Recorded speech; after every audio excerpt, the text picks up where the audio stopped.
l'invité de la matinale. KTO Radio. Les débats à l'Assemblée nationale sur la proposition de loi sur la fin de vie arrivent à leur terme ce mercredi après 10 jours d'échanges d'amendements supprimés ou réinstaurés par rapport au texte voté au Sénat fin janvier. L'adoption définitive ou le rejet définitif de la loi relative au droit à l'aide à mourir et aux soins palliatifs est attendu avant l'été, mais le vote des députés en deuxième lecture aujourd'hui pourrait donner une tendance claire pour la suite. On fait le point ce matin avec la médecin en soins palliatifs Claire Fourcade. Bonjour. Bonjour. Merci d'être avec nous. Vous êtes ancienne présidente de l'ASFAP, la Société française d'accompagnement et de soins palliatifs, dont vous êtes encore membre, auteur aussi du livre qu'on peut citer, Journal de la fin de vie, publié aux éditions Fayard. Claire Fourcade, le vote de la loi devait avoir lieu hier déjà, il a été décalé à aujourd'hui. Qu'est-ce que cela traduit selon vous ?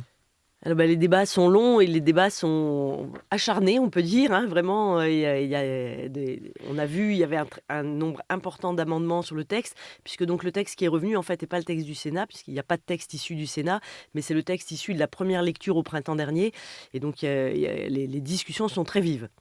Qu'est-ce qui reste encore comme amendement à être voté avant le vote final cet après-midi ? Alors en fait, l'ensemble des amendements ont été votés hier soir, mais il y a 4 amendements pour lesquels le gouvernement a demandé une deuxième délibération, c'est-à-dire qu'ils vont être revotés, puisque le gouvernement n'est pas satisfait du résultat du vote des parlementaires, et donc ils vont être revotés avant le vote solennel, ce qui laisse une grande incertitude en fait sur le texte qui va être voté, sur le texte qui va être présenté pour le vote final, puisque c'est les amendements les plus importants qui vont être votés une deuxième fois. Comme lesquels par exemple ? Le choix entre euthanasie et suicide assisté, puisqu'on était dans un texte qui au départ prévoyait le principe de ce qu'on appelle une auto-administration, c'est-à-dire le suicide assisté, sauf si la personne physiquement ne peut pas le faire. Et donc là, les députés ont voté 2 fois le fait que ce soit au libre choix du patient, ce qui signifie dans la pratique en fait un texte d'euthanasie, puisque dans les 2 pays qui ont légalisé les 2, qui sont les Pays-Bas et le Canada, il n'y a que des euthanasies. Quand les personnes ont le choix, on choisit toujours l'administration par un tiers, par le médecin, plutôt que l'auto-administration. Donc ça, c'est vraiment un amendement central et qui, pour un nombre important de députés, est un amendement pivot. Et donc ça va être revoté. Il y avait également, dans le texte, avait été inscrit une mention précisant que la souffrance psychologique seule ne pouvait pas être un critère suffisant pour accéder à l'aide à mourir. Et cette mention a été enlevée. Et donc on va proposer aux députés de la remettre, je pense. Et donc voilà, comme c'est des amendements qui sont très importants, c'est difficile de savoir du coup quel est le texte vraiment qui va arriver au vote. Venons-en d'abord tout de même aux critères qui conditionnent l'accès au droit à l'aide à mourir et qui ont été votés, en tout cas en l'état actuel du texte. Quels sont les critères qui existent ? Alors, il y a 5 critères que probablement les auditeurs, s'ils écoutent un petit peu les débats ou lisent les médias, ont certainement lu qu'il y avait 5 critères stricts. C'est ce qui est présenté dans le discours public tout le temps, de façon répétée. En fait, ce texte institue le principe de pouvoir répondre à la souffrance par la LORA, avec ce droit à l'aide à mourir.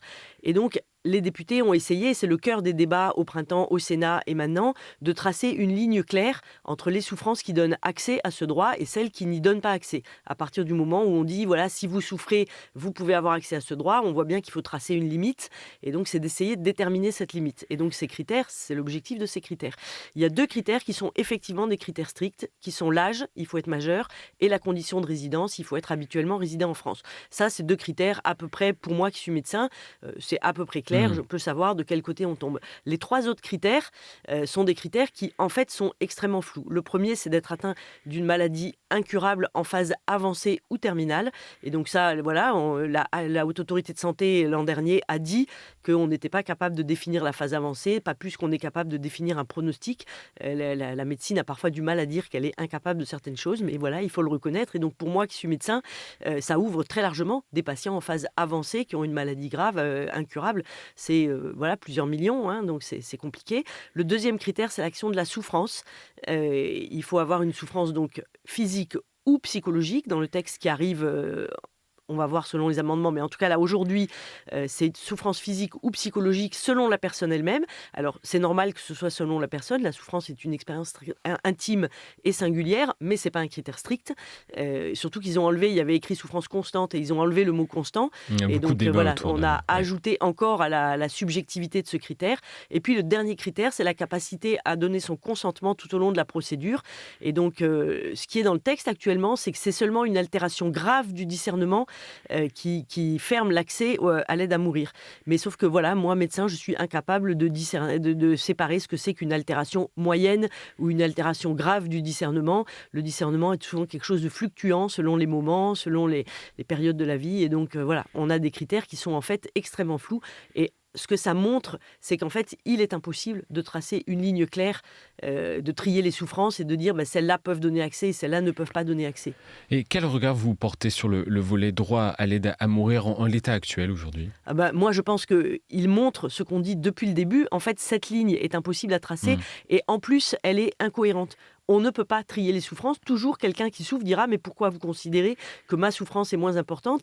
Et donc, je pense qu'à peu près tout le monde le disait, ce texte va bouger. Et il a bougé même avant même d'être voté. Il a déjà bougé et c'est normal, c'est la logique même du texte. Donc voilà, on l'a sous les yeux et je pense que beaucoup de députés le voient.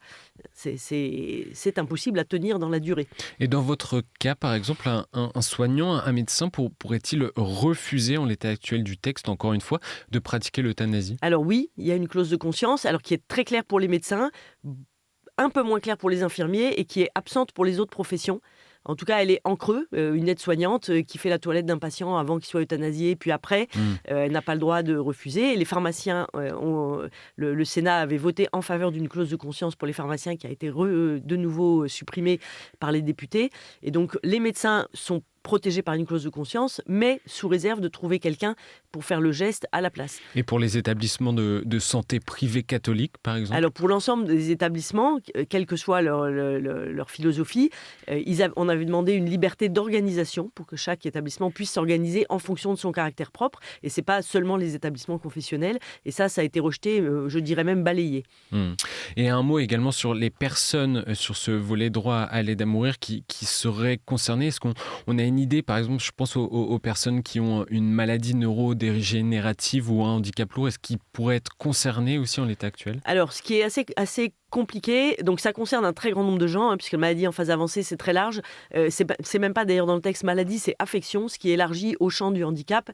La ministre a répété beaucoup de fois que non, le monde du handicap n'était pas concerné, mais en oubliant complètement que très souvent le handicap est lié à une maladie. Si vous avez une myopathie, vous avez une maladie évolutive avec un handicap. C'est la même chose pour la SLA, c'est la même chose pour un grand nombre d'affections. Et donc là aussi, on a ce texte peut donner l'impression que les lignes sont très claires à tracer, mais en fait, elles sont beaucoup plus complexes. Concernant le volet soins palliatifs, un temps supprimé, je crois, c'est l'article 10 sur la création de maisons d'accompagnement et de soins palliatifs publics ou privés à but non lucratif qui a été adopté par les députés. Comment vous avez reçu ces... Alors, ça, c'est le cœur du texte sur les soins palliatifs. Et donc, la suppression en commission a été vraiment une surprise. Personne s'y attendait parce qu'en fait, personne n'est vraiment contre le principe. Et donc, tout le monde a été vraiment saisi.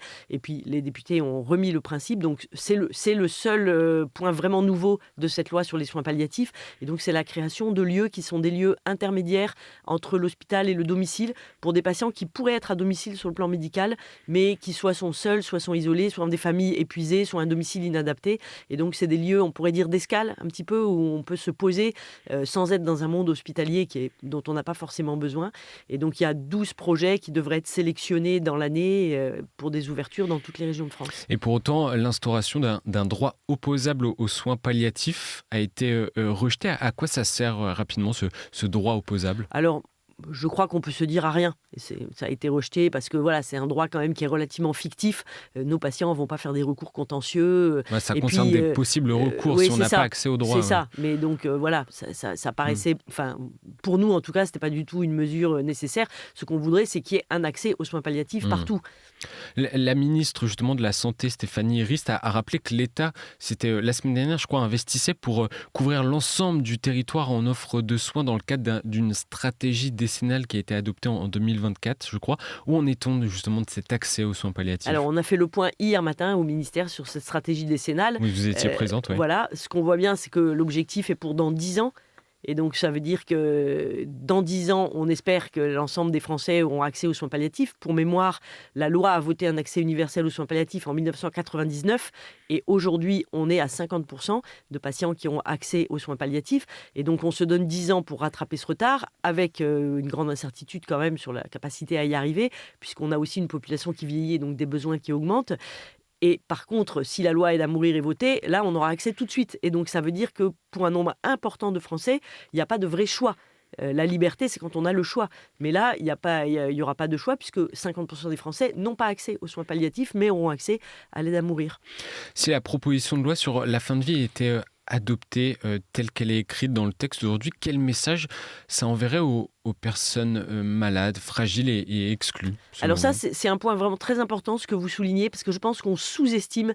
La loi est un message collectif. C'est pas une réponse à des situations individuelles, même si dans les médias, on nous présente des situations extrêmement douloureuses et très difficiles. La loi est un message collectif. Et aujourd'hui, on a une loi qui dit à tout le monde, si vous voulez mourir, pour nous, c'est non. Que vous vous suicidiez, que vous soyez en fin de vie, pour nous, c'est non, on ne veut pas vous faire mourir. Et là, on a une loi qui dit à certains, pour vous, on est d'accord. Pour tous les autres, on continue de dire non, mais pour vous, on est d'accord. Et donc forcément, pour ces personnes qui sont déjà les personnes les plus fragiles et les plus en situation de vulnérabilité, à celles-là, la société leur dit, pour vous, on est d'accord. Et ça, c'est un message que je trouve dramatique. Dans un sondage réalisé par Fondapol, 52% des Français voient en cette proposition de loi une logique de faire des économies en proposant la mort au lieu de soigner ou d'accompagner dignement. Vous partagez ce constat ? Alors, je ne crois pas que ce soit la motivation des promoteurs de ce texte, ça c'est clair. Ça, par contre, vient en écho de l'investissement très important des mutuelles, par exemple, sur ce dossier, qui, à mon avis, est beaucoup plus contestable. Mais je ne crois pas que l'économie soit au centre. Par contre, c'est sûr, les Canadiens publient chaque année les économies qu'ils font avec leur loi sur l'aide active à mourir. Il y a des économistes de la santé qui disent les soins palliatifs, c'est une logique d'économie, c'est économique. Parce que si on accompagne les gens, il y a moins d'obstination déraisonnable, il y a moins de traitements onéreux et inutiles. Et donc, si on développe les soins palliatifs, c'est en fait un moyen de faire des économies au système de santé. Et donc, commençons par ça. Commençons par soulager les gens, commençons par développer les soins palliatifs et se poser la question de quand est-ce que notre médecine va trop loin et met les gens dans des situations impossibles qui conduisent à vouloir mourir. Donc je pense qu'on a beaucoup à faire. Si on dit non à l'aide à mourir, c'est un non qui nous oblige. C'est un non qui oblige, c'est pas un non d'abandon, c'est un non qui oblige à faire mieux et plus. Qu'attendez-vous des députés et du vote prévu aujourd'hui ? Alors moi je dirais l'application du principe de précaution. On a constitutionnalisé le principe de précaution. Dans le doute, abstenez-vous.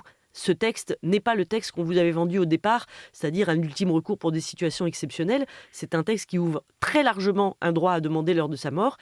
C'est un droit en démocratie, voilà, c'est de ça qu'il est question. Mais je pense que beaucoup de députés pensent qu'ils votent un texte d'ultime recours pour des situations exceptionnelles. Le texte qui arrive est un texte très similaire à celui du Canada, qui a conduit au Québec à 8% des décès par euthanasie. Voilà, est-ce que c'est vraiment ça qu'on veut pour la France ? Je pense qu'il y a une vraie question. Et un texte qui pourrait évoluer aussi au fil des années ? Qui va évoluer.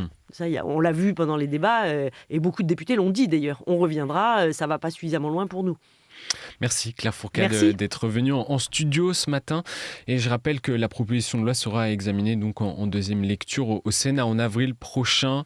Le calendrier peut encore bouger, mais avant un retour à l'Assemblée et un vote définitif normalement d'ici l'été. Encore merci d'être venu en studio ce matin.